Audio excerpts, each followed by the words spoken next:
जय सिया राम, जय श्री कृष्ण। आप समस्त वैष्णव हरिभक्तजनों का स्वागत है। आज पुनः आप लोगों के बीच में उपस्थिति है कुछ प्रश्नों को लेकर के। एक विवाद जो चल रहा था काफी समय से, एक जो तथाकथित कथावाचिका है जिन्होंने अनर्गल प्रलाप किया था, शास्त्रीय मर्यादाओं को तोड़ने का उनके द्वारा कुत्सित प्रयास किया गया। जो धर्म शास्त्र आचार्यों ने जो मर्यादाएं निश्चित की हैं उनको तोड़ना मॉडर्नाइजेशन के नाम पर, आधुनिकीकरण के नाम पर, उसको लेकर के उत्तर दिया गया था, जिस पर बहुत से लोगों ने कमेंट किया और कुछ लोगों ने उसको बात को समझा और माना ठीक प्रकार से समझ करके, और कुछ जो निरे अधर्मी हैं जिनकी दृष्टि में धर्म का, शास्त्र का, आचार्यों का कोई मूल्य नहीं, ऐसे लोगों ने कुछ अनर्गल प्रलाप भी किया। उस प्रलाप की कोई हमको चिंता नहीं, लेकिन एक बड़ी दुखद बात यह है कि इस प्रकार की अनर्गल बातों को रोकने के लिए कुछ एक धर्माचार्य, कुछ एक कथावाचक को छोड़ करके बाकी किसी लोगों ने भी प्रश्न नहीं उठाया। जो बड़े बड़े धर्माधिकारी बने हुए हैं, जगत गुरु, मंडलेश्वर, महामंडलेश्वर, ब्रह्मांड गुरु बने हुए हैं, वो सब मौन होकर के इसको सुनते रहे। एक निग्रहाचार्य जी, श्री भागवतानंद गुरु जी, श्री अनुराग कृष्ण शास्त्री कन्हैया जी, कुछ एक वल्लभ संप्रदाय के कुछ संत और डॉक्टर ज्ञानेंद्र जी जो नरौरा प्रधानाचार्य हैं गुरुकुल में, कुछ ही चेतना संपन्न लोगों ने इस पर आपत्ति दर्ज करी और हम उनका हृदय से अभिनंदन, स्वागत और धन्यवाद करते हैं कि कम से कम आप लोगों ने धर्म के मर्म को जाना है, समझा है और जीवन में उतारा है, और उसी के अनुसार आपने इस पर आपत्ति दर्ज करी। आप लोगों का हम हृदय से साधुवाद करते हैं। साथ ही कुछ स्त्री कथावाचिका, उन्होंने भी समर्थन किया जया किशोरी का और प्रश्न खड़े किए, और कुछ ने तो वही बात दोहरा दी जो जया किशोरी ने दोहराई अपनी वीडियो में कही थी, जो अपने को अंतर्राष्ट्रीय कथावाचिका कहती हैं,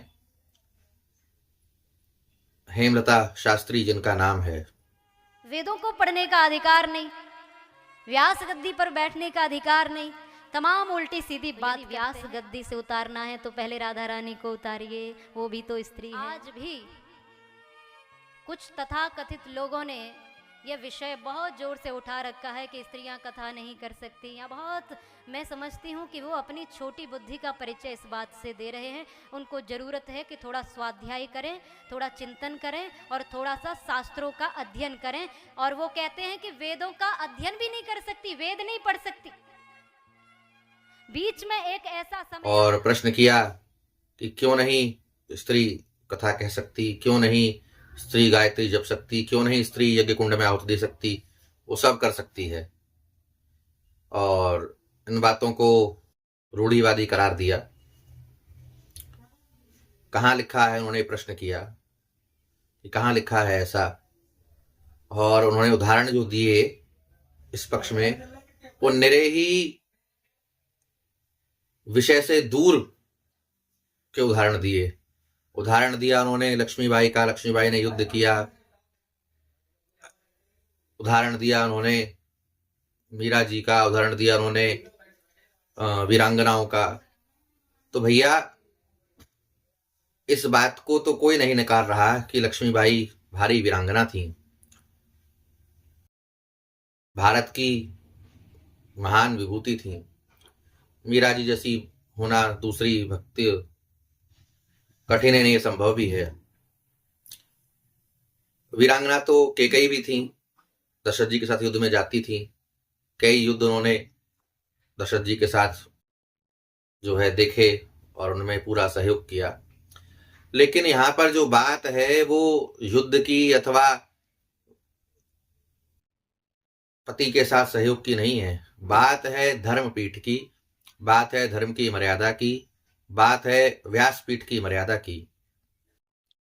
मध्य प्रदेश के एक डॉक्टर रामाधार उपाध्याय जो अद्भुत विद्वान थे, उनका गोलोकवास हो गया। उन्होंने समस्त ग्रंथों से खोज करके, रिसर्च करके और प्रमाण खोजे और एक पुस्तक को उसका रूप दिया जिसका नाम है व्यासपीठ की आचार संहिता। आप लोग उसे प्राप्त कर सकते हैं और शास्त्र में कहां कहां निषेध है, किस किस का निषेध है, उसको आप जान सकते हैं। थोड़ा अपना भी परिश्रम करें। तो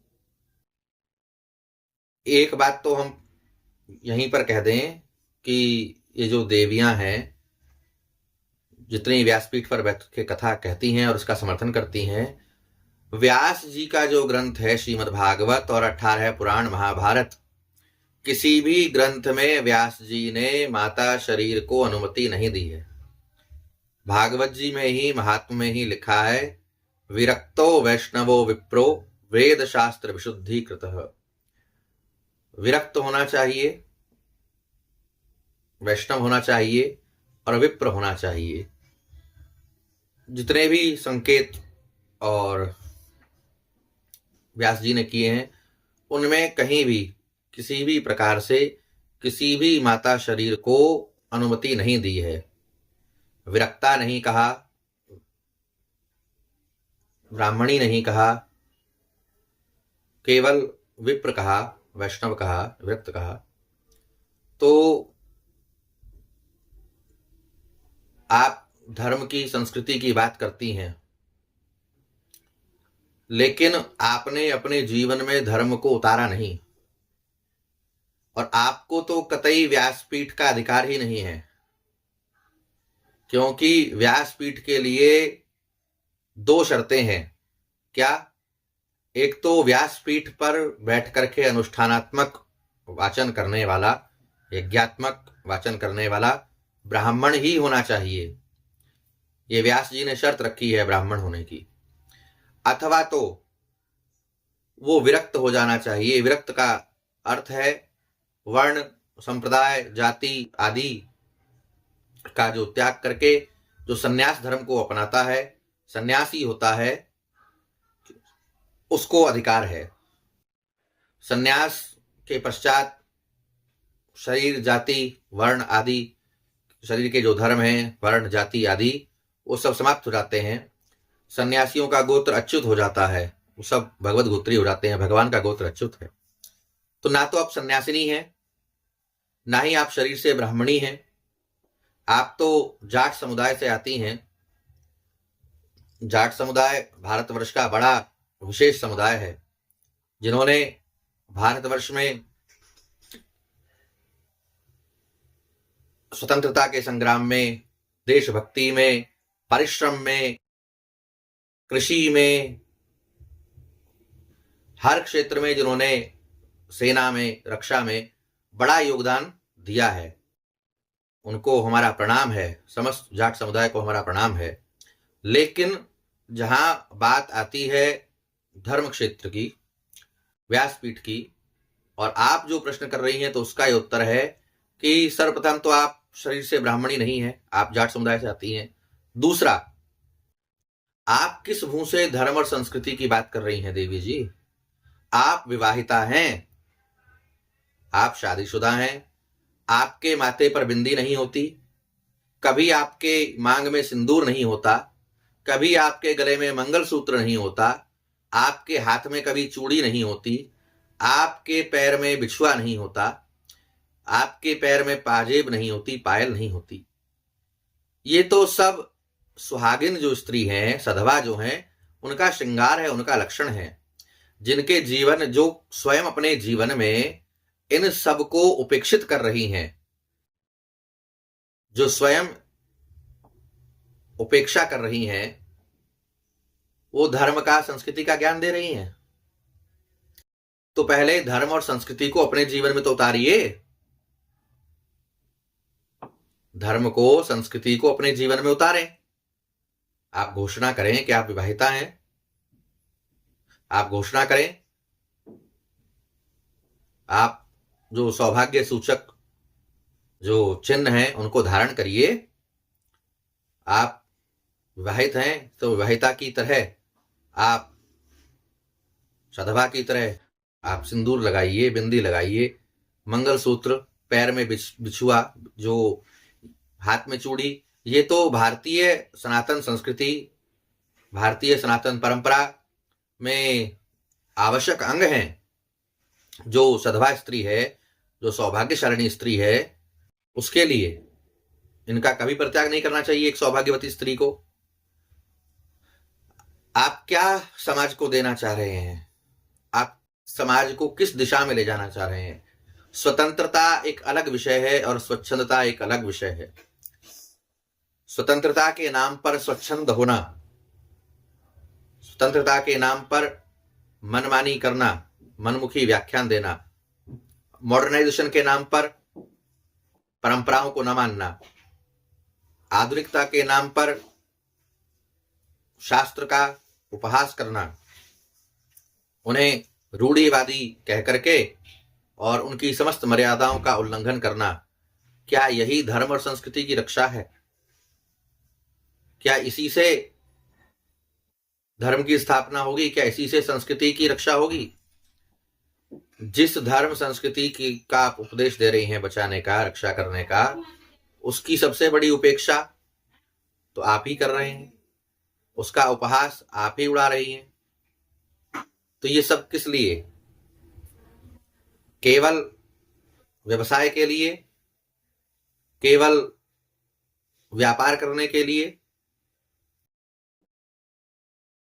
धर्म को धर्म रहने दीजिए, धर्म का व्यापारीकरण ना हो, धर्म का व्यवसायीकरण ना हो, कथा का व्यवसायीकरण ना हो, कथा का व्यापारीकरण ना हो।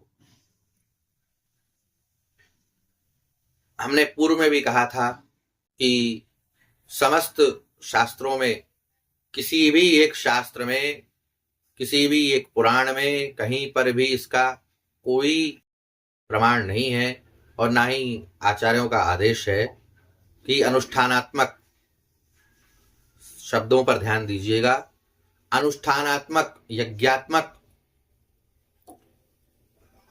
कार्यक्रम करने की। यज्ञ स्त्री के बिना नहीं हो सकता। पुरुष स्त्री के बिना, पत्नी के बिना यज्ञ नहीं कर सकता। वो यज्ञ की सहभागिनी है। वो यज्ञ की पूर्णाहुति तभी होगी जब पत्नी, स्त्री साथ में होगी। वो यज्ञ की सहयोगी है। आचार्यों ने स्त्री को जितना सम्मान दिया है, सनातन धर्म ने, हमारे आचार्यों ने, महापुरुषों ने जितना स्त्री को सम्मान दिया है, उतना किसी ने नहीं दिया। लेकिन मनमाने ढंग से आचरण करना ये ठीक बात नहीं है। यज्ञ कुंड में स्त्रियों का निषेध है, आचार्यों ने किया है आहुति देने का। गायत्री जप में निषेध किया है। क्यों किया है? क्योंकि उनका यज्ञोपवीत संस्कार नहीं होता। स्त्रियों का यज्ञोपवीत संस्कार नहीं होता। आप कह रही हैं कि सतयुग में होता था, आप कह रही हैं कि उस समय में होता था, उस समय अधिकार था। तो भैया, जब आप मनमाने आचरण के लिए सतयुग की स्त्रियों का उदाहरण ले सकती हैं, तो ये बताइए कि धर्मशास्त्र, वही धर्मशास्त्र भी तो निषेध कर रहे हैं कलिकाल में इन चीजों का, उसको आप स्वीकार क्यों नहीं करते? जहां अपनी मनमानी बात फिट बैठेगी वहां आप धर्मशास्त्र की दुहाई देंगे, और जहां आपको अपना पलड़ा हल्का दिखाई देगा वहां आप उसे रूढ़िवादी कह करके, पुराने कह करके और नकार देंगे, आधुनिकता के नाम पर उसे नकारेंगे। ये बिल्कुल ठीक नहीं है। इसी से धर्म की हानि होती है और हो रही है। धर्म की हानि क्या है? कोई और धर्म की हानि नहीं करता। कुछ लोग कमेंट में कह रहे थे कि इससे महाराज विधर्मियों को अवसर मिलेगा सनातन धर्म पर प्रश्न उठाने का। किसी विधर्मी का कोई साहस नहीं है कि जो प्रश्न उठाए अथवा अनर्गल लाभ करे। अवसर तो आप लोग दे रहे हैं। मनमुखी आचरण करके, मनमुखी व्यवहार करके, मनमुखी काम करके अवसर आप लोग दे रहे हैं। वो लोग अपने धर्मशास्त्र, वो लोग अपने जो उनकी पुस्तकों में, ग्रंथों में लिखा गया है वो उसको अक्षरशः मानते हैं, कोई विरोध नहीं करता। लेकिन यहां तो आधुनिकता के नाम पर आपको उन्हीं सब बातों का विरोध करना है, उन्हीं सब बातों को तोड़ना मरोड़ना है जिनको शास्त्र ने निषेध किया है। तो ये बिल्कुल ठीक बात नहीं है। प्रमाण मिलते हैं मदालसा जी के, प्रमाण मिलता है अनुसुईया जी का। अरे अनुसुईया जी से ज्यादा बड़ी कोई पतिव्रता, कोई साध्वी नारी है? लेकिन अनुसुईया जी प्रवचन उपदेश करती हैं। अनुसुईया जी उपदेश करती हैं, सीता जी को उपदेश कर रही हैं, जानकी जी को उपदेश करती हैं, लेकिन व्यासपीठ पर बैठ करके नहीं, अनुष्ठानात्मक रूप से नहीं, कथा नहीं सुना रही। मदालसा जी सुंदर उपदेश करती हैं, धर्म का उपदेश करती हैं। गार्गी जी सुंदर उपदेश करती हैं। आनंदमयी माता जी, अभी कुछ समय वर्षों पूर्व हुई, आनंदमयी माता जी खूब सत्संग करती थी, खूब उपदेश करती थी। बड़े बड़े विद्वान महापुरुष भी उनको सुनते थे, बड़े बड़े कर्मकांडी, बड़े बड़े वैदज्ञ, बड़े बड़े दैवज्ञ उनको सुनते थे। लेकिन कभी उन्होंने अपने जीवन में अनाधिकार चेष्टा नहीं करी व्यासपीठ पर बैठने की। और सबसे बड़ी विडंबना यह है कि जो धर्म की, शास्त्र की दुहाई दे रहे हैं, वही धर्म शास्त्र को उपेक्षित करके, किनारे करके और मनमुखी कार्य कर रहे हैं। हमारी प्रार्थना है, हमारा निवेदन है समाज से, समस्त सनातनियों से, समस्त माताओं से, समस्त धर्माधिकारियों से कि अब ये धर्म का जो मनमाना व्याख्यान है, मनमुखी आचरण है, व्यवसायीकरण है, इसको रोक लगाना चाहिए। विशेष रूप से पहल करनी चाहिए धर्माधिकारियों को, जो कर सकते हैं लेकिन करना नहीं चाहते। करना क्यों नहीं चाहते? क्योंकि कोई बुरा नहीं बनना चाहता, किसी को बुरा नहीं बनना है। ठकुर सुहाती बात सब करते हैं, तो भैया ठकुर सुहाती बात करने से धर्म का पतन ही होता है। ज्ञानी तो रावण भी था, दशानन था, रावण भी था, ज्ञानी था। 4 वेद 6 शास्त्र खोपड़ी में उसके भरे थे, लेकिन वो आदर्श तो नहीं हो सकता ना किसी का, किसी भी सनातन धर्मावलंबी का वो आदर्श नहीं हो सकता। उपदेश तो कंस भी बहुत बढ़िया करता है। 8वीं संतान देवकी की हाथ लगी नहीं, 7वीं संतान जो थी वो बलराम जी थे, वो पहुंचा दिए गए थे रोहिणी जी के यहाँ गर्भ में। 8वीं संतान के रूप में भगवान प्रकट हुए, भगवान चले गए गोकुल नंदगांव और कन्या योग माया को ले आए। तो योग माया ने जब कंस से कह दिया कि तेरा काल तो कब का जन्म ले चुका है, निरपराध बालकों को मारने से, हत्या करने से तुझे क्या प्राप्त होगा, तो देवकी वसुदेव के पास जाकर के बड़ा गजब का उपदेश करता है कंस। तो आप भागवत जी में पढ़ेंगे तो कंस का ऐसा उपदेश कंस देता है कि बड़े बड़े धर्मात्मा नहीं दे पाए। उपदेश तो हिरण्यकश्यपु भी बहुत अच्छा दे रहा था। हिरण्याक्ष का वध हो गया तो अपनी माता को, अपने स्वजनों को बहुत गजब का उपदेश दे रहा था। तो उपदेश देना एक अलग बात है और जीवन में उतारना अलग बात है। तो जो धर्म का, संस्कृति का उपदेश दे रहे हैं, दे रही हैं, वो अपने जीवन में तो उतारो पहले। केवल बाहर दिखा करके धन की, भोग की अभिप्सा को पूरा करने के लिए पुराण का, शास्त्र का सहारा लेना ये बिल्कुल भी उचित नहीं है। कई लोगों ने कहा कि महाराज आप लोग भी तो पैसा लेते हैं कथा सुनाने का, आप लोग क्यों लेते हैं पैसा? तो वो शायद नया लोग रहा कोई, जिसको जानकारी नहीं है।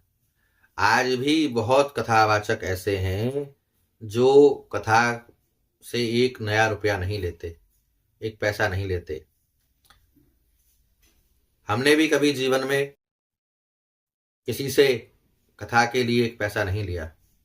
हाँ, जो कलाकार हैं, जो आचार्य हैं, भैया वो सब जो है उनकी दक्षिणा, उनका पारिश्रमिक तो देना ही होगा।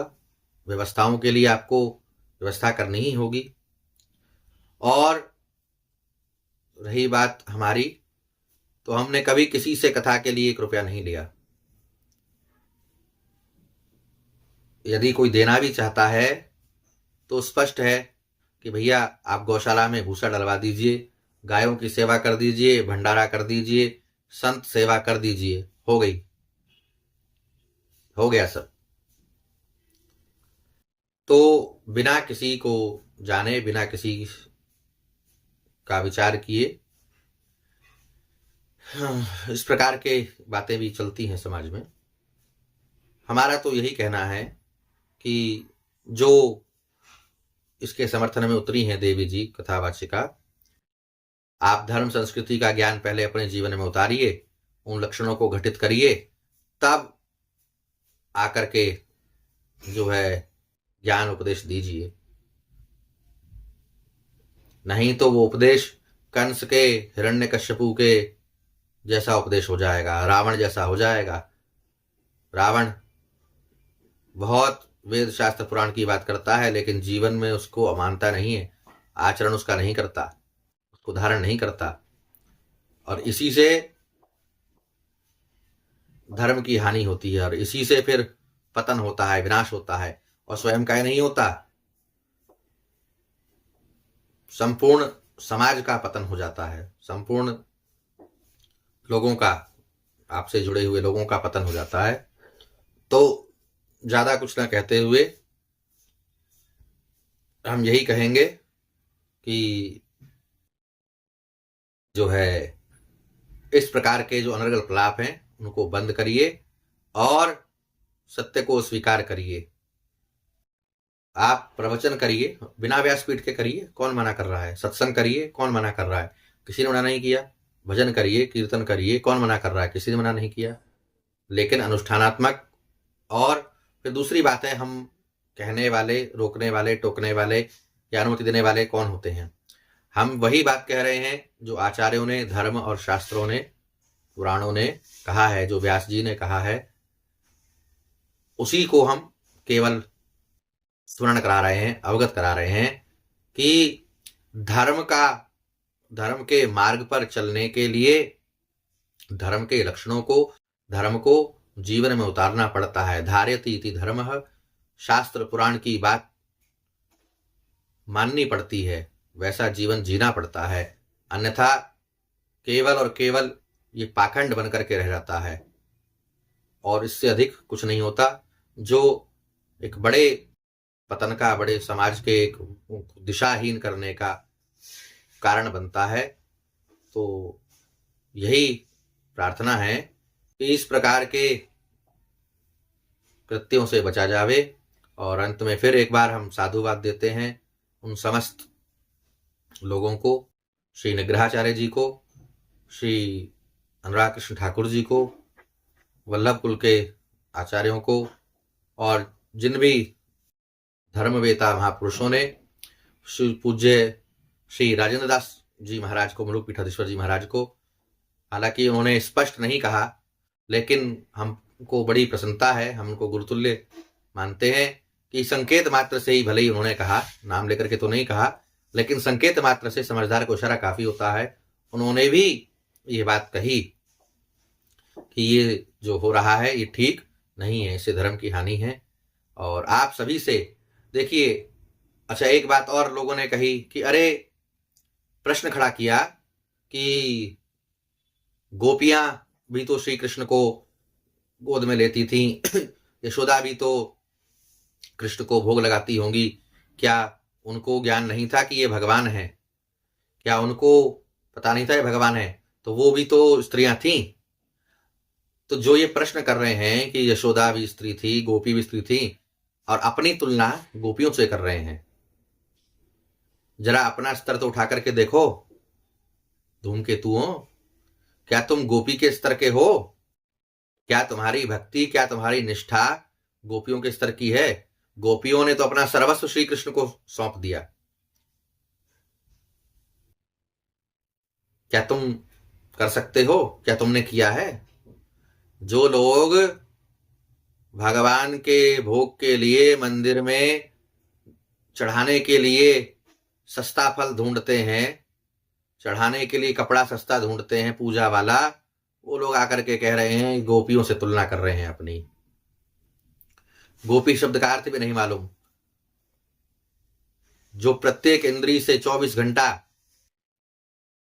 श्री कृष्ण का भक्ति रस पान कर रही है, वो गोपी है। तुम्हारा कितना स्तर है, कितना स्मरण भगवान का है? कुछ कह रहे थे कि भाव से सब होता है। अरे भाव से सब होता है तो भाव से ही करो ना, मानसिक करो।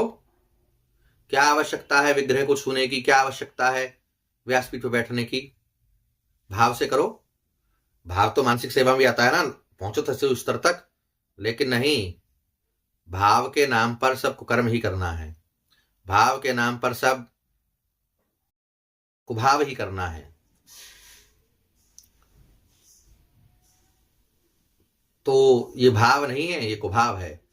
भले ही आप कोई संबंध माने, पुत्र माने, भाई माने, सखा माने, कुछ भी माने, लेकिन इस बात को विस्मरण नहीं करना चाहिए कि मूल में तो वो श्री ठाकुर जी हैं, मूल में तो वो भगवान हैं, मूल में तो भगवान ही हैं। और किसी का भैया स्तर गोपी जैसा होवे, किसी का श्री कर्मा जी जैसा होवे, कोई मीरा जी हो गई हो कि अपना सब कुछ लुटा करके, छोड़ करके, और भगवत प्राप्ति के लिए, भगवत विरह में सब छोड़ चुका हो, तो उसको प्रणाम है। पर हमको तो ऐसा कोई भाव दिखाई नहीं देता। जितने ये भाव वाले सिद्ध बन रहे हैं, अरे जब आपको देह की सुध है कि आप स्त्री हैं, पुरुष हैं, आपको अपना बेटा, पति, धन, मकान, दुकान, पशु पक्षी सब दिखाई दे रहा है, देहाध्यास छूटा नहीं है आपका, केवल ठाकुर सेवा में ही आपका भाव है, हैं? वो भी उस समय में कि जैसा हम मन चाहें वैसा कर लें, उसके लिए। ये भाव नहीं है, कुभाव है। और इसका परिणाम दुर्गति होगा, इसका परिणाम नरक होगा। डलिया में ले लेकर के जितने ठाकुर जी को लेके घूमते हैं वृंदावन में, आइए तो देखिए भीड़ लगी है वृंदावन में, डलिया में ले लेके वहीं टेबल पर रख करके 4 लोग खा करके गए, झूठन टेबल है और उसी पर ठाकुर जी धर दिए, उसी से खा रहे हैं, उसी से सब छू रहे हैं। अरे भक्ति में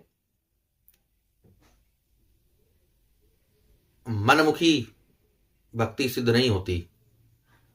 मनमुखी भक्ति सिद्ध होती तो ज्ञान और वैराग्य के लिए भक्ति माता दुखी नहीं होती। श्रीमद् भागवत जी में भक्ति क्यों दुखी थी? ज्ञान और वैराग्य के वृद्ध हो जाने के कारण, ज्ञान और वैराग्य के जीर्ण शीर्ण हो जाने के कारण। ज्ञान और वैराग्य का जीर्ण शीर्ण होना, रोगी होना क्या है? यही है कि भक्ति का तो खूब आडंबर कर रहे हैं, लेकिन न ज्ञान को मान रहे हैं, न वैराग्य को मान रहे हैं। तो जब तक ज्ञान और वैराग्य साथ नहीं होंगे भक्ति के, तब तक भक्ति स्वस्थ नहीं होगी, तब तक भक्ति सुखी नहीं होगी, तब तक भक्ति प्रसन्न नहीं होगी। इसलिए जितना आजकल तो ट्रेंड चल गया है, भाव के नाम पर सब छूट है, जिस मर्जी दिशा में लेकर के घूमो। अरे तुम्हारा बेटा है ना, बेटा को पड़ोसी के पास छोड़ के आती हो। तो जितना बेटा का ध्यान रखती हो उतना ठाकुर जी का रखते हो, लेकर के डलिया में लुढ़काए लुढ़काए घूम रहे हो। तो ये जो अनर्गल प्रलाप है और ये जो सोशल मीडिया के माध्यम से और एजेंसीज के थ्रू जो प्रसिद्ध हुए लोग हैं, जिन्होंने बड़ी फैन फॉलोइंग इकट्ठी कर रखी है, उनका जो ये मनमाना प्रलाप है, आचरण है, ये बिल्कुल ठीक नहीं है। और किसी भी वैष्णव को, किसी भी भक्त को इसको मानना ही नहीं चाहिए। शास्त्र की, भक्ति की, आचार्यों की जो दी हुई मर्यादा है उसको स्वीकार करके ही भक्ति को करना चाहिए। तभी आप जीवन में भगवत प्राप्ति को कर सकेंगे।